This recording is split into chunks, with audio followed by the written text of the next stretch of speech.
Hey everyone, it's another holiday chat and a special treat today. We've got someone from last year's holiday chat special, and it's the 2022 holiday chat number seven, which was all about the acquisition of a landscaping business at the wrong time of year. And in that special, Chris and I talked about what kinds of things could be done to try to get cash flow flowing because of an operating capital deficit, I guess. Um, Chris, do you want to give us just a quick recap of the state you were in last year and how this past year has been and some of the things we talked about maybe that you were able to implement and how it worked out? Yeah, so last year, our call was about 2 weeks after I had closed on the business, and I had closed on the business at the end of the landscaping season. I didn't buy the receivables, the working capital that was structured into the deal was not sufficient. So our call last year was really about, oh no, like uh, this is this is troubling from a cash flow working capital standpoint. And Hmm. so a lot of what I was facing last year was the prospect of no snow for months, a warmer winter on than really any year on record.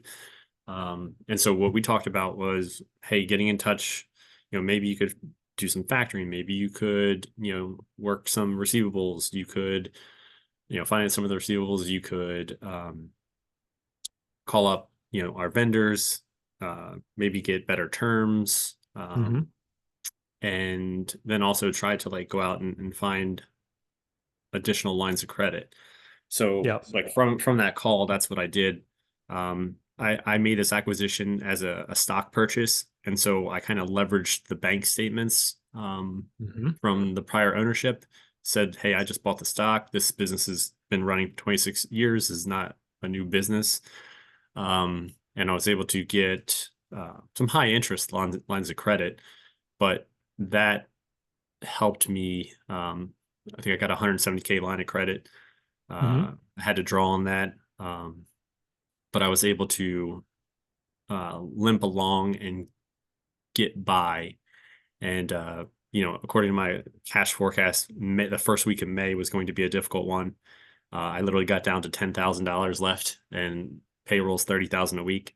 And then a check for 100K came in from a client the Yeah. next day, and then since that time, we've built up significantly. Right? It's always difficult, like cash flow in the winter. It's hit or miss with snow, and then in the commercial landscaping, everything's on net 30. So getting into the Hmm. season is also difficult when you're ramping up to full payroll, coming off of no cash flow over the winter. So that's the scenario that we're in. And now that we're on this call, we've had a chance to complete my first full year.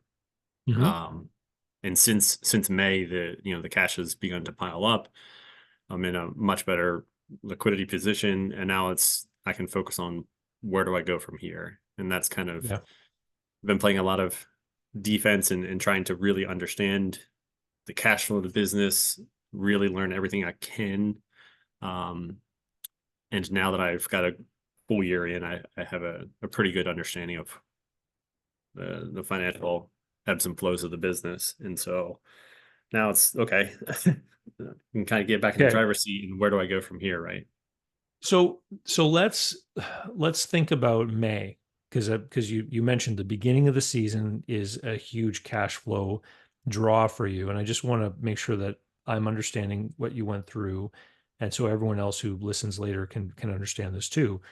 At the beginning of the year, when the grass turns green and starts to grow, and you want to get out and plant flowers, all this kind of thing, you suddenly have to start buying materials for some of your clients, right? Yeah, Your suppliers are going to give you 30 days to pay for some of those materials, but your workers don't. You got to pay them every week or every second week, right? And exactly. so you have to meet payroll, what, five, six, seven times before the first checks arrive from the work that you've done? Yeah, and it gets so interesting, right? I didn't realize this until in the moment, but it's you really got to look at it like, no, April's 4 weeks, but watch out, May's five. So then Yeah.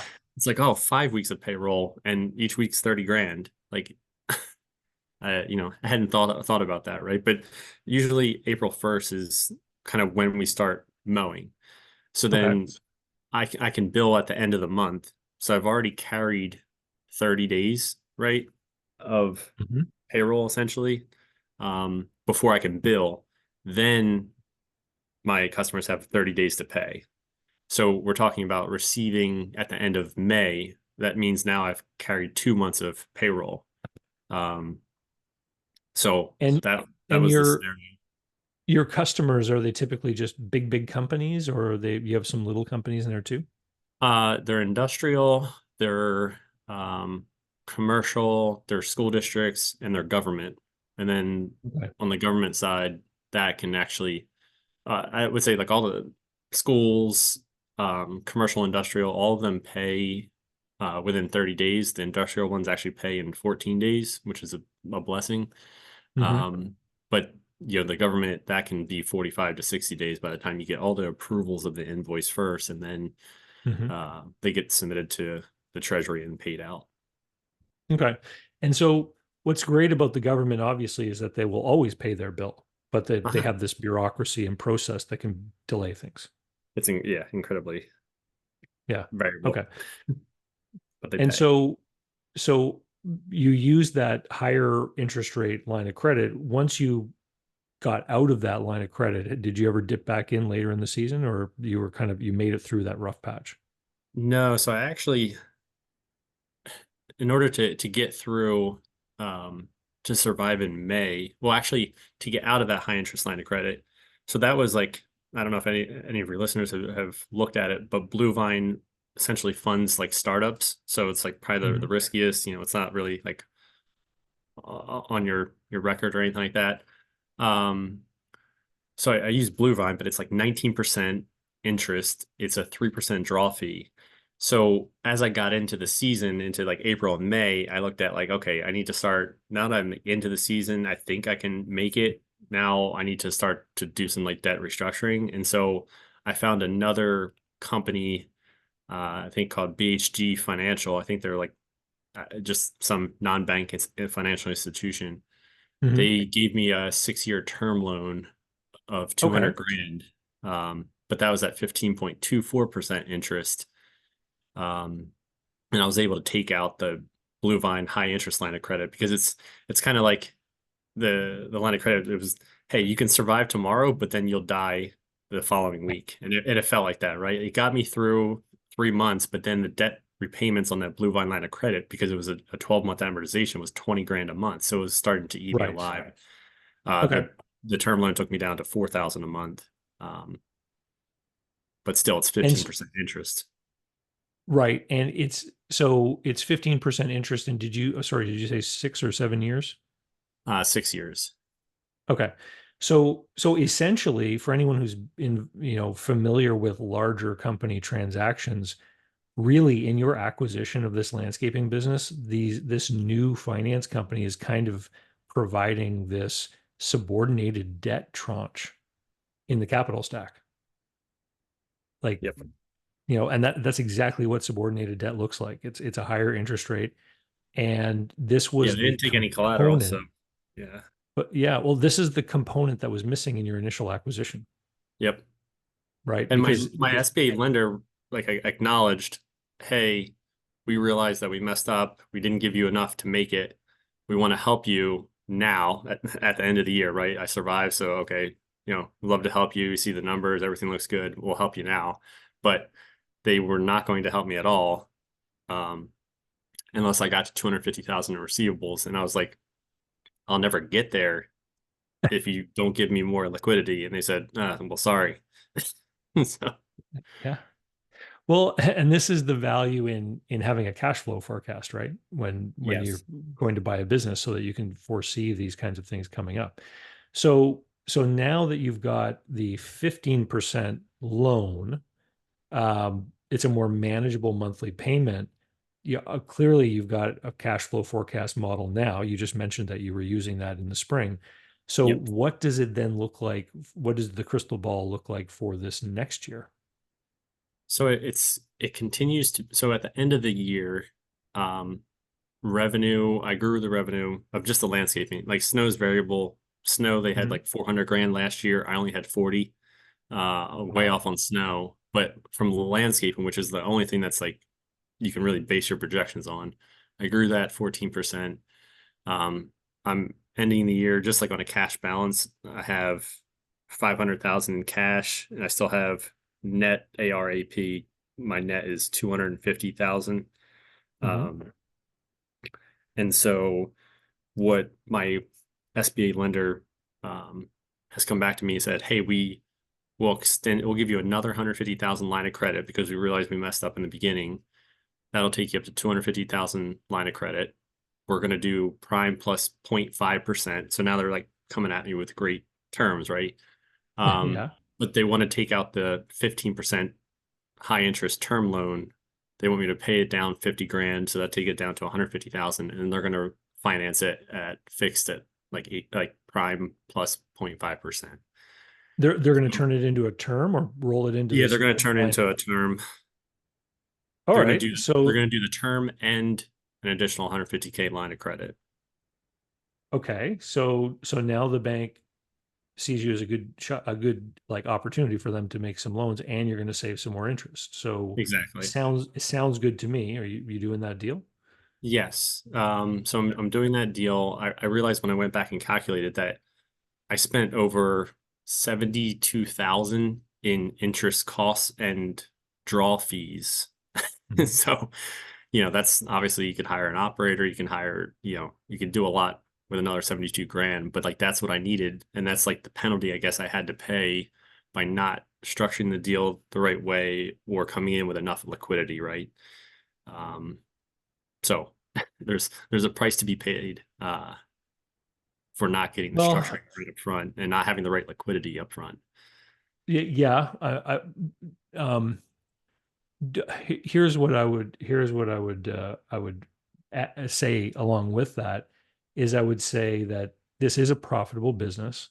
Mhm. You're growing the sales. You're obviously operating correctly if you've been able to operate profitably and pay down these debts. So, it's going to be a good business. And 5 or 10 years from now, you're going to look back at this whole thing, and it's going to be the source of many stories and you Yeah. know all that kind of stuff. Um, and so, don't feel that bad about it. But what direction was I headed with this? The the cost that there are probably tens or hundreds of thousands of businesses out there who never escape that black hole that you did Yeah. with lenders like these high interest sort of cash advance type lenders. And I've mentioned this from time to time on my YouTube channel, and I don't think many people clue in, but there's all kinds of businesses out there everywhere you see where people get into these higher rate lenders because of some kind of crisis, and they can never escape. Yeah. And they end up having, like, I've seen statements where people have spent, people are spending 30, 40,000 a year on these high interest things every year consistently, and they can never get out of it. So it is worthy of a pat on the back, like that you pulled out of this. Yeah. It's very true. um, yeah. To be able to work out of the hole uh, is definitely a blessing that I was able to get through. It was Yeah. an eventful year. So with the new bank credit facility, and the term loan and everything like that, um, what does the spring look like? Do you think you're going to end up, getting within 10,000 of your limit again this spring, or do you think you're going to come into it a little more comfortably? No, it's very different. So last year I had 100K line of credit. And that was my liquidity Hmm. going in, and I made it to May like by dropping down to 10,000. So I had enough, like we didn't have any snow, but we had a warmer winter and I was able to start earlier in February with some of like my landscaping work. Hmm. So if I just think back last year, I only had 100K. I had, you know, two very small snowstorms, and then I had some landscaping work, and I was able to like borrow another 170. Essentially, I was able to borrow another 200K high interest line of credit. Hmm. And utilizing that along with my billable work, I was able to get into May. So as it stands now, I have over 500,000 in cash in the bank, and that's all sitting Hmm. in my business like savings account, earning Hmm. 4.25%. Hmm. But I had that sitting there, so my liquidity is much different. It's 500,000 in cash. I've got 250,000 in receivables, and then I have 500,000 in total line of credit, 300,000 with the traditional like bank line of credit, which is like prime plus 0.5%, and then Hmm. another 200,000 of that high interest line of credit of like 19%. So like given Because that you still have the Blue Vine facility. You never actually closed it. You just paid it out. exactly. So I Okay. still have that. And so having that, like now it's not going to be an issue to like get into the season. So Hmm. I can actually turn my focus to where do I focus for growth? Is it organic and or do I look for acquisition? How do I maximize the business? Basically, I'm in a position now where I can think about increasing the value of the business and giving the challenging scenario of 2024. Um, it's do you play defense and shore up and maximize profitability, or do you try to like push for growth? Uh, do you acquire, or you just focus on organic growth? And then the other thing is, you know, I guess I don't have this like clearly defined, but should I find only businesses that maximize like the value of the entire enterprise value, or do I buy other businesses that, maybe they don't enhance like the value of like a landscaping business, but they provide good cash flow. There's synergies between, accounting departments and there's some synergies there, right? And Mm. it's more of like a cash flow play. Yeah. So those are kind of the things that I'm thinking through right now, like giving the liquidity position that I have in cash in the bank, and then also like access to credit through my credit facilities. How should I be playing 2024? How should I be thinking about growing this company? Sure. So, um, I I think that after 1 year of ownership, I don't think that going out and doing another leveraged acquisition uh, would make sense because you could potentially put yourself sort of back again for another cycle of what you just went through. Yeah. And so, um, typically, what I like to see people do is once they firmly have their hands on the reins and understanding how to run the business, which it sounds like you have, like you're running this really well, um, is to build the balance sheet a little bit and think about what kind of growth is going to be the least stressful and most contributing to to the strength of the business. So I would say that for this, for right now is probably the time to start doing sales for the coming year, right? Hmm. Yeah. But I think we should consider what kind of customers you want. Because when you described initially the types of customers you wanted or you have, you said the industrial customers pay in 14 days. The government and other sort of big the school districts and everything, they pay in quite a bit longer.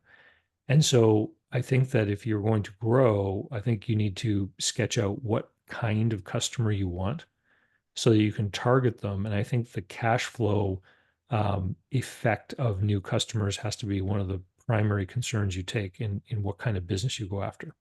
Hmm. So, for example, um, those industrial customers, are we talking like big, like Fortune 500 type companies? The industrial, um, I think it's like large realty groups Okay. that own industrial properties. Okay, so people, some investment, a REIT maybe that owns a bunch of Yeah. industrial park, strip mall type places. Yep. Okay, so the if you added more of those, then they're going to take less of a drain on your cash reserves than if you were to go get another school district, Hmm. right? Yeah. Yep. So what other kind of scenario could we imagine? So did I mention to you the garbage dumpster guy last year during the call? Do you recall? I feel like you did. I Okay. Yeah. Yeah, because it's a great example that I bring up often when I'm talking about this kind of scenario, because he was operating like you are. Like he would go empty out the dumpster behind a business all month long, and then at the end of the month he would issue an invoice and people would take 30 days to pay. And so just like you, he was paying for 2 months of labor before he'd get his first check. And one of the things that he did was that he changed his billing structure so that he would start invoicing people on the first of the month Hmm. and give them 30 days to pay. And he put right on the statement, this is your invoice for the month of, March.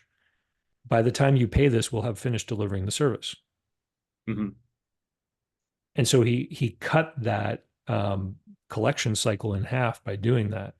And I've seen a lot of other companies that are in the, sort of monthly service subscription type services achieve the same thing by giving people a choice for, and I'll give you an example.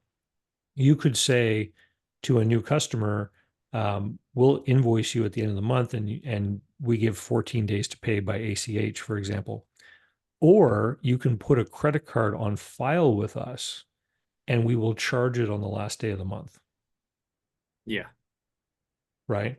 And so Yep. then all of a sudden, there's no more waiting, like the whole invoicing, waiting for them to process their payable, waiting for payment to arrive, all that disappears because on the last day of the month, you charge that credit card and the next day, the money's in your account.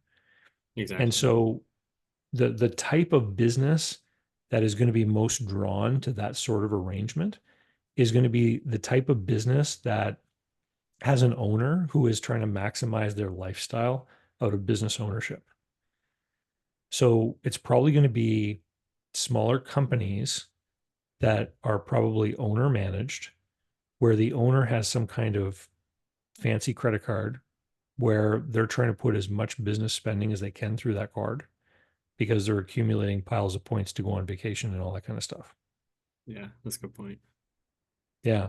So I think if you were to sort of sketch out what that customer looks like, and then what I would do for the sake of efficiency is I would start to plot out where are your current customers? Because obviously you want to reduce as much as possible the windscreen time in for your crews, right? Hmm. So they're not driving around all the time. Yep. So if you're servicing REITs that have industrial properties in industrial parks, I'm guessing that there are probably other properties in those parks that are, owned by businesses, right? Yep. That probably could also use your services. And so if you could line up more of those customers in the immediate vicinity of your existing customers, it could be very accretive to your business and not create the cash flow demand if you can get these new people on like that credit card plan. Exactly. Yeah.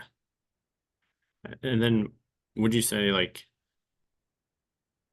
along with that, like maybe increasing my services or at least like increasing like the marketing so that these buildings do have gutters, these buildings do have obviously like waste, they could require power washing. Is it trying to like build off maybe the services that I provide because they're already like kind of like a captive audience? And again, you have the synergies of already servicing those locations on a weekly basis. Um, I think it's interesting to talk about adding on these different services.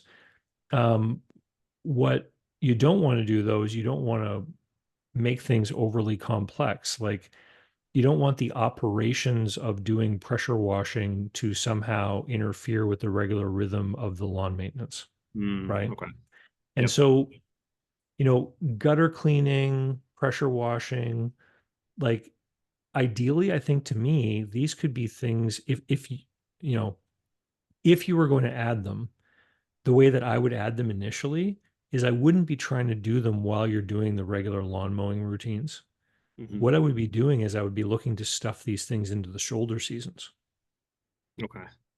Yeah. right? Because once you finish doing the last lawn mowings, that's when the leaves have fallen. Well, that's a great time to clean gutters before it gets snowy and icy, Yep. and maybe keep your crews working an extra week, Yeah, that's right? the big thought is like, how can I keep these guys, especially, um the skilled talent that I want to keep around and retain longer? How do I keep them busier into the season? And Hmm. I was, that's why I kind of was like entertaining like maybe some acquisitions, right? Because it's like, well, if I had this period of snow, well, if you had a tree division or you had a tree company, if it's snowing, you plow snow. If it's not and it's warmer and you're not going to have a real winter, well, then you can do tree work, right? So I was kind of headed there, like, how do you smooth out the seasonality based on like the services that you offer? I think like it's good, like the gutter could extend um, the season probably another 2 weeks or 3 weeks. Yeah. I the the complexity that I've heard other entrepreneurs complain about is if you have more than one kind of service line, and let's say you're advertising yourself as a pressure washing, gutter cleaning, lawn mowing, snow removal business, and then somebody just absolutely wants to have the gutters cleaned on a Wednesday in July. Hmm. And because you're promoting yourself as that, you want to serve that customer, but then it throws a wrench into the lawn mowing because, two of the guys who are part of a crew now have to go do this other job. Yeah. I think if you always position it as this is a secondary service offering, and yes, we do gutter cleaning, but we only do gutter cleaning at the end of October or early November when the grass has been mowed for the last time, Hmm. then it becomes an add-on that you're tacking onto your service contracts. And nobody then expects you to come out and do it in July, Yeah. Okay. right? And the pressure washing equally, I don't know if that's a spring or a fall thing, but again, you don't want to be disrupted because I know that you probably have a really um, efficient rhythm and organization and route set up for people to go do the lawn mowing, right? Hmm. Yes. Yeah. So when that's in the full swing, you don't want to interrupt that at all. The things like the tree service and stuff like that, I mean, it seems like a natural extension, and you might get into it one day, but from the tree service people that I know, you then get into another, set of capital expenditures. You're probably gonna need a bucket truck, you're gonna need a chipper, you're gonna need a truck that can haul away the wood chippings. Maybe you already have that kind of equipment amongst your fleet of gear. But what it will usually always end up becoming is you end up with this specialized set of guys that are just doing that. Yeah. And then you're really running two businesses with occasional efficiencies because you can share manpower or equipment between them.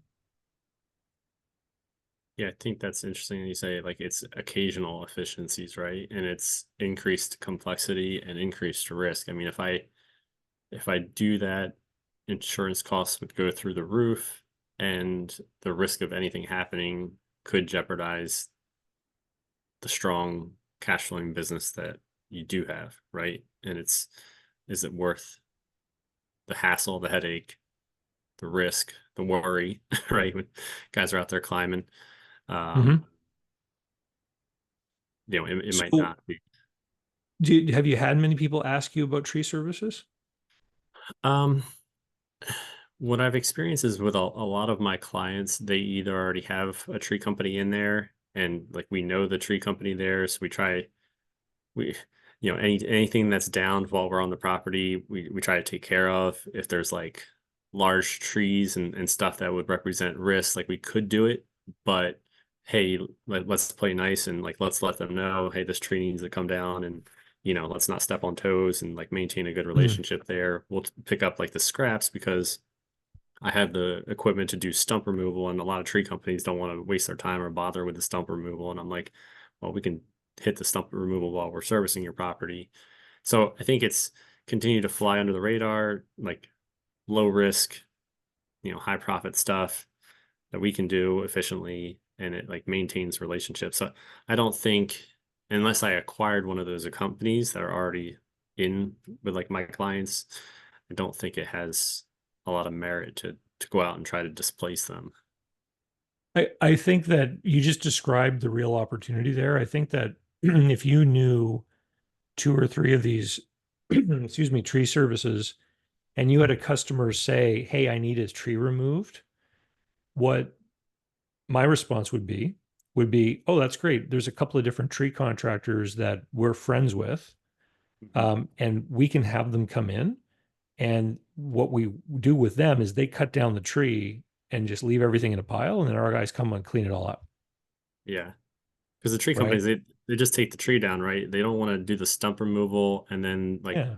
infill with like the turf, reseeding and stuff like that. So that's something we'll do the final steps there to Do clean. do the tree companies that you've seen, do they typically work on a, do they go out and give a quote and then come back and do it, or do you have any of them that you know just work on an hourly rate I think what if I they see can? is like they quote Mhm. one of the tree companies that's actually a property next door to us.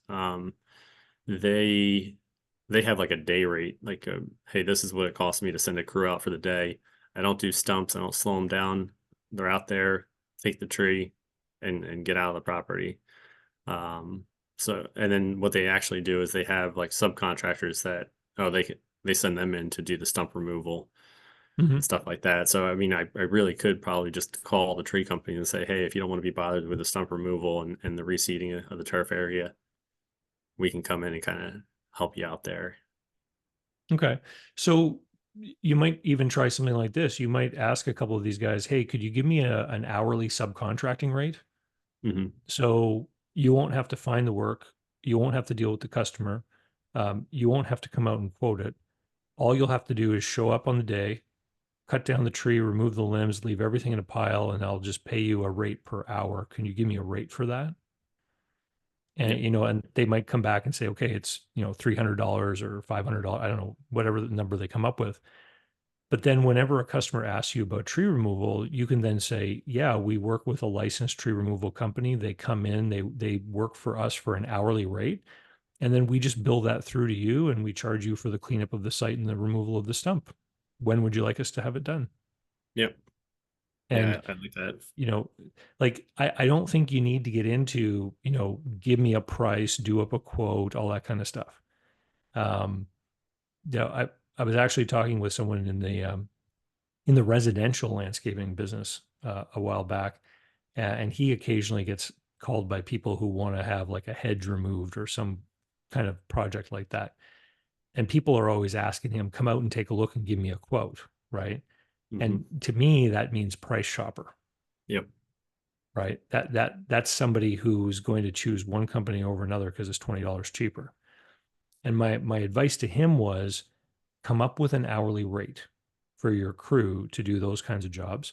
So you just say to people, yeah, we do that work. It's $200 an hour for three guys and all their equipment and a truck. And we can come out and then we can have this done by next Wednesday. Would you like us to put you on the schedule? And so the price shopper is going to say no because they're worried about what it might end up costing.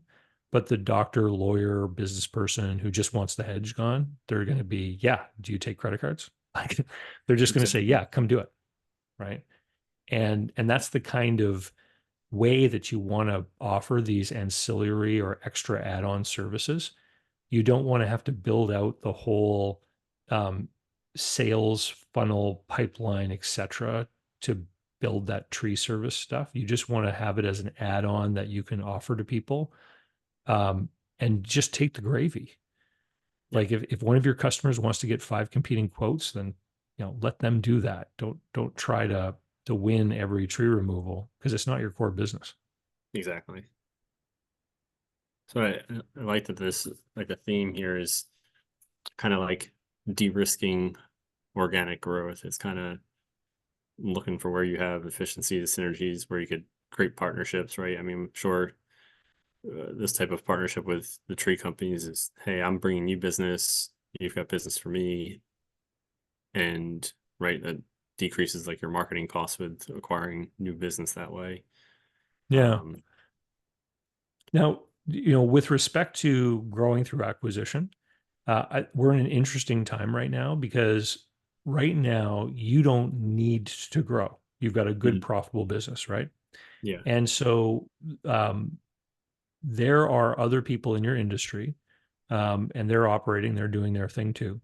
Um, if the economy gets worse, if we get into a bad recession, things like your service, uh, you know, homeowners, for example, they can always choose to mow their own lawn.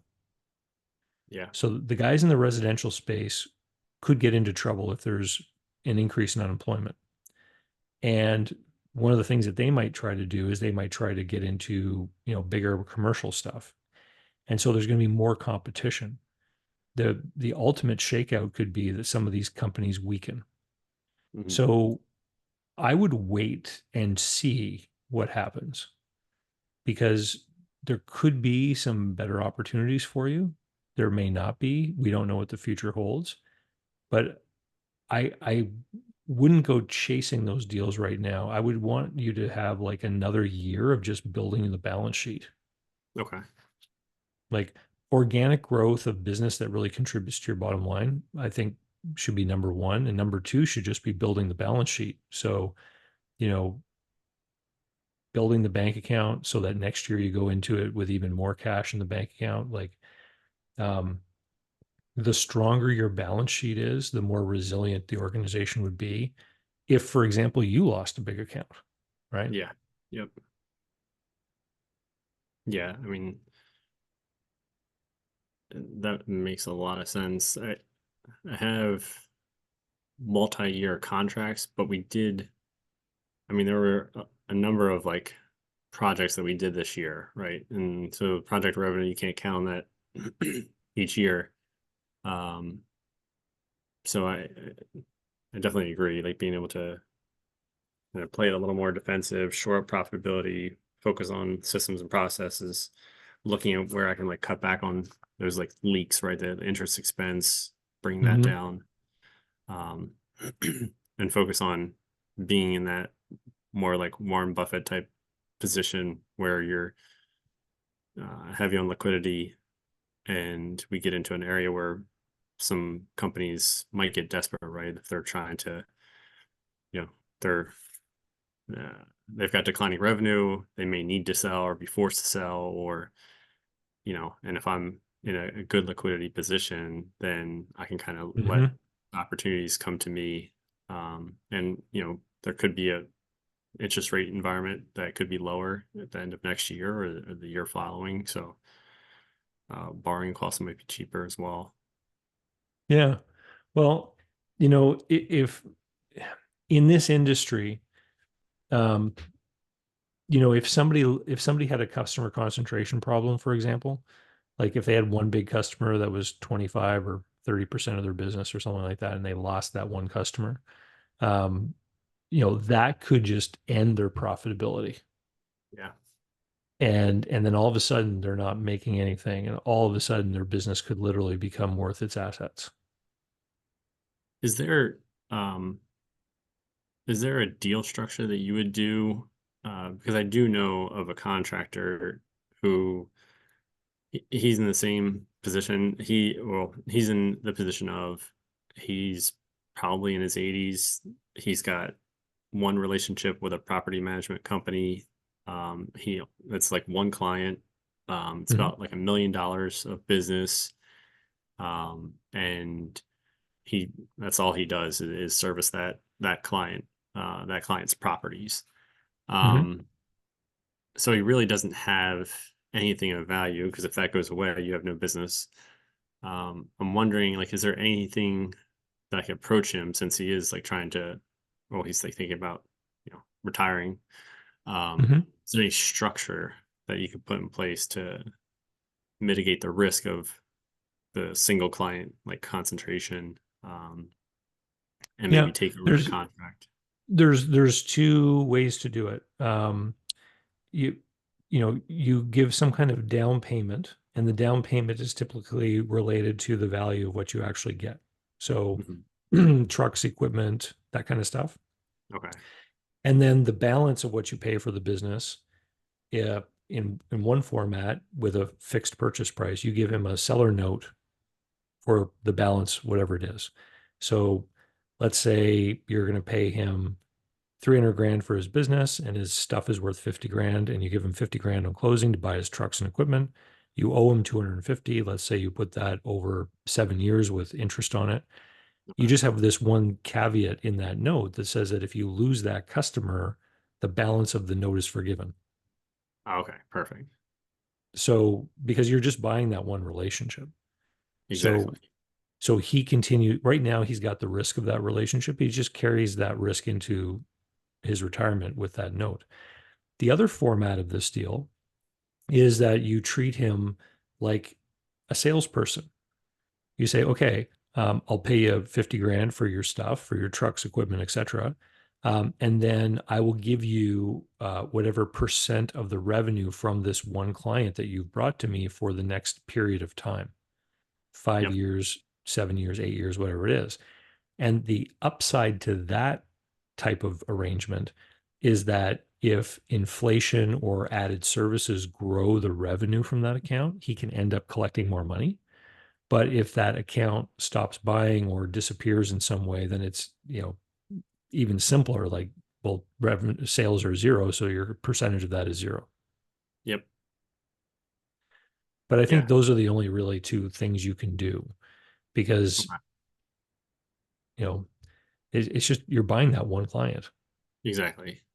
I think I feel like in terms of well, I like what you said, right? So it's focus on organic growth, like work on the profitability, build up the cash reserves, and get into a very strong liquidity position. And then it seems like, these type of like, if I am going to consider anything, something like this really kind of mitigates the downside by structuring it in the way that you've just mentioned. Mm-hmm. Um, like those could be ways to, you know, increase the business 20% or 40%, while limiting the downside risk. Yeah. And we're in this space, like if you're online consuming content about buying businesses, you'll often kind of go to that first, right? Because this is the stuff you're listening to where people are talking about big growth through acquisition. But you know, we're a small, tiny fraction of the business world here. You know, 99% of the business world is trying to figure out how to get another customer. Yeah. Like Yep. that's really always been the basis of how you build businesses is, sell more, market more, make more sales calls, find more customers, sign them up. Um, and there can be a lot to that. And it doesn't come with the upfront um, you know, like acquisition cost, like the down payment cost. In your industry, every new customer does potentially come with an upfront cost because you have to put labor and materials into the projects and work that you do before you get paid. But again, if you can create like a program where people are willing to let you charge their card at the end of the month, you can remove a lot of that. Hmm. Yeah. What, um, how would you, so in my particular deal, my acquisition, I bought it from two owners, one 70%, Mhm. one 30%. 30% was the operations manager. So he's kind of stayed on as like my COO. Mhm. How do you structure like an incentive plan for that key person, like going forward? Because right now it's like, he's got his compensation or his salary, and he's got a bonus. Um, and then you know, I comp him his health insurance. I don't provide health insurance, but um, I reimburse him for his health insurance for him and his wife. Okay. And I was just thinking about, I mean, he does so much. I would like to be able to kind of structure something that's a little bit more incentive based so that he can participate in the growth going forward. Yeah. I think that the best incentive plans are ones that are squarely focused on things that people actually control. Hmm. So If you were to say to him, I'll pay you a bonus if our gross profit from snow removal exceeds a certain amount, he could work his butt off, and if it doesn't snow, he's never going to hit it. Yeah. And so those kinds of things can be kind of disheartening and almost disincentives. Yep. But if you gave him a goal of calling on at least 40 new snow removal customers and, landing 5 contracts, that's a whole different kind of incentive, Yeah. because he can find those prospects. He can call them up. He can drop by. He can make appointments. He can go talk with them. He can make a presentation to them, right? Like, he can do the actions that will allow him to achieve that goal. And so that can be very motivating. And so the other thing is that people will often try to come up with a bonus plan that touches on a bunch of different things. It'll be like, if this happens and we're profitable and you achieve this, then it's all going to go into this formula to give you this sort of bonus of your salary. Mhm. And what I've always had better success with is creating in separate bonus programs. So, if his job is operations, and you also want him to do some sales, you can create a sales bonus based on how many new customers he signs up. You can create an operational bonus based on, um, you know, hours, to do customers, or whatever metric you're measuring as far as, workplace efficiency for the people that go do the work in the yard and the properties. Mhm. Um, you could create a bonus for customers that leave a Google review, right? And these Yep. could be separate programs. So if there's some kind of, like, for example, if you create a snow bonus and we don't get enough snow, he may not hit that bonus, but he still gets everyone to leave a Google review and he hits that one. Yeah. So there's nothing wrong with creating more than one concurrent bonus program at the same time. Gotcha. See, I like that structure. I don't know if you should do like things like profit sharing or phantom stock or stuff like that, but I think this type of incentive based compensation is a good motivator. I think it gets to where I Yeah, want well, to go. I mean, like, giving people profit sharing, like, people don't understand how complex it can be. So, for example, if you said, I'm going to share the net income of the business, right? Hmm. A manager now has an incentive to not reinvest in capital equipment, Yeah. right? Yep. Yeah. And Exactly. so it could cause net income to go up this year, but then, there's going to be other knock-on consequences of not replacing old equipment eventually. Yeah. And, you know, that's the kind of thing that happens in these big publicly traded companies where um, people will be incentivized in slightly perverse ways, and then they end up um, retiring with these huge bonuses. And then the next person comes in and says, "Hey, wait a minute, we have all these deferred problems that, cans that have been kicked down the road here." And so, what do you want that person to spend their time doing? I guess would be the question that I would ask.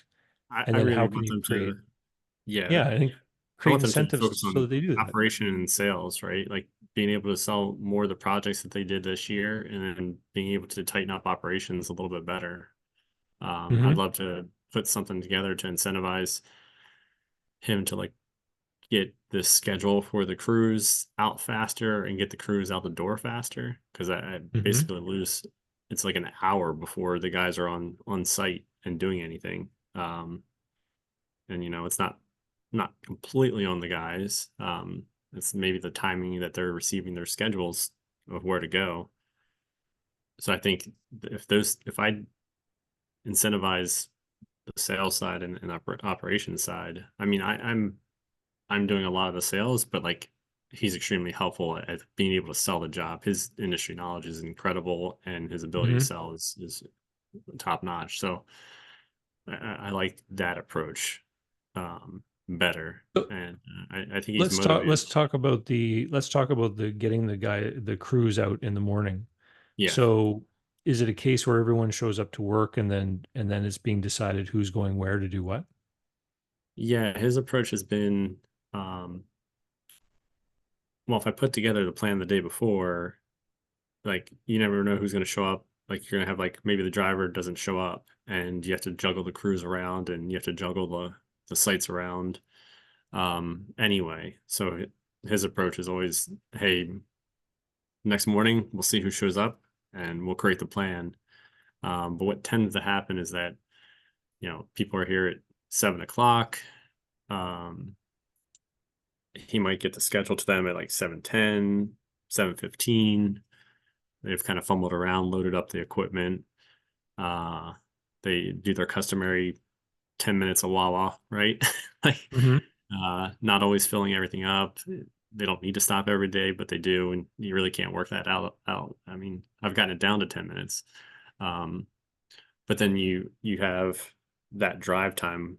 Um, and so for our properties that we service that literally from the office I can drive and be there in 8 minutes, they're not starting until 8.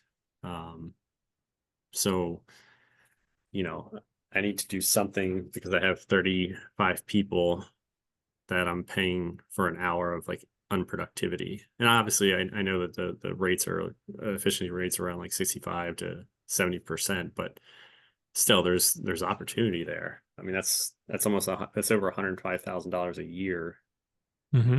of unproductive expense for me. And so, how do you measure this? Do you have a metric in the business where it's, the maintenance work divided by the maintenance labor is a certain ratio or something? You just mentioned efficiency ratio. Are you calculating it somehow in your business? I haven't, no, I haven't this year. And so, I'm going back historically. I'm looking at all the numbers because I tracked like everything in a spreadsheet, and mhm. I just didn't have well, I couldn't find the time throughout the year to like analyze it in real time. But now that we're at the end of the season, I'm going back and I'm looking at like, okay, profitability on every job, every route, every, per day, each person that's out there per day. And I'm starting to review those metrics. So I certainly need to like put better KPIs in place and create more of like maybe like a bonus pool for the laborers, right? To try to drive some efficiency there. Well, let's Um, let's let's touch on that before we wrap up. So, mm, I think that if you come up with a way that you can calculate your labor efficiency and you're able to have this calculated, say every Monday for what happened the week before, mhm. you could certainly create a bonus plan for your operations manager based on that number. Okay. So you could say if you can get the labor efficiency under this number, you'll get, some kind of bonus. But the workers are probably not going to be motivated by that because Yeah. if you say, 10 minutes of, or, a 1 point move in this efficiency number I came up with is going to save me $1,000. I'm going to give you guys you know, each a $10 bonus. So that's $350 for 35 guys, Yeah. right? That's a third of your savings. Yep. $10 does not seem very exciting to most people, Yeah. right? So the problem with the guys who do the work is not that they're not properly motivated for the efficiency of the company, because most of them probably really don't care. Yeah. They're what is motivating them is they know they need to work because they got bills to pay. So with some of the people that I've worked with in the past who have lower wage employees, they often find it very interesting that these people are actually not very incentivized by money. Hmm. Follow the logic, because if they were highly incentivized by money, they would be developing their skills in other ways and they would go to higher paid work. Yeah. Yeah. I So, mean, there's the opportunity to move up to like get your driver's license or to like, it's there, but most people just don't care. They just, hey, I just get my hourly. If you can give me 45 hours, I got 5 hours of overtime. mhm. I'm not going to complain because we're not middle management heavy, so we don't have a lot of like field supervision. So it's not like the guys are being like pushed or grilled or watched. I think it's a pretty like comfortable, good deal, right? They're not rushing around to Okay. like 50 accounts to mow 50, like 20 properties every day. It's more commercial. There's a But consistent flow. it sounds, Chris, like the biggest problem though with the guys is they may not show up, right? Yeah, I mean, the example is like So drivers are hard to find. So like, I guess if you incentivize the driver to lead the crew more efficiently, and then he doesn't stop as fast, or he like gets the guys to the next site, or he doesn't stop at Wawa so long, right? And maybe you put the incentive on the leadership of the crews, it may be. well, I like what you're thinking. The you could create an incentive if the driver is quote unquote the foreman of the crew, Mhm. then you could definitely create some kind of incentive, maybe even tying, if you're going to track KPIs, if you can track it by crew, you could create an incentive plan for the driver. But what I was thinking was something like this. Um, like pick 3 or 4 major sporting events throughout the course of the season that you think would be interesting for the guys, like a football game or something, Mhm. and simply have a program where any of the crew members with 100% attendance get to go to the game. Yeah. And Yeah. it becomes a team building social kind of thing where everyone gets to go to the game together. And you'd be surprised the first time you do this, the people who get left out because they were absent one day, um, a lot of them will not be absent for the next one, especially if they hear that everyone had a great time and all that kind of stuff. I think it's like the absence and the lateness, right? Because that's also a killer. If Hmm. the driver doesn't show up for 25 minutes, now I've just paid the 2 members on the crew for 25 minutes each, and they're waiting for the driver to get there. Or, you have one crew member out, um, and he doesn't come in for like 30 minutes. Like, I mean, that's incredibly impactful as well. So it's like attendance record, right? It's Yep. So, I mean, this kind of thing, the first time I heard about it, it was a lady who had a nail salon, and she was a few hours away from New York City. And she was trying to get her nail salon attendants to rebook clients at the end of the meetings. mhm. And she tried to offer them extra money, and it didn't work. Hmm. And that's when she realized that once these people had enough money to cover their bills, they weren't really further incentivized by money. So what she did instead is she created an event, a quarterly event, where they would all go to New York City by limo and have their nails done in a Manhattan salon and then go out for cocktails after. Hmm. And the first time she did it, about a quarter of the people didn't get to go because they hadn't hit their rebooking target. And Yeah. that first one was the last time that everyone didn't qualify Wow. because the people that went had a great time and they knew they wanted to go again. And the people who got left behind were like, I will never be left behind again after they Yeah. heard what a great experience it was. Yeah. Yeah. That's that's really good. Yeah. Because it again, speaking of profitability, like there's that money out there. Like it's calculated as like 105,000 that's out there. Uh, I'm happy to share it with my operations manager. Happy to share it with like the leadership, right? If I can drive Yeah. that efficiency, we know that bonus pool is there to be shared. Yeah. And then I And think it's right now, like if I just looked at it and I didn't look at any of the numbers, I'd be like, oh man, I'd have to put another crew together if I went out and got another $100,000 mowing like landscaping contract. But when I look at the numbers, especially on my one crew, they're incredibly inefficient, um, both in like getting to and from site, but like also when they're on site cutting. They're taking way longer than crews have in the past.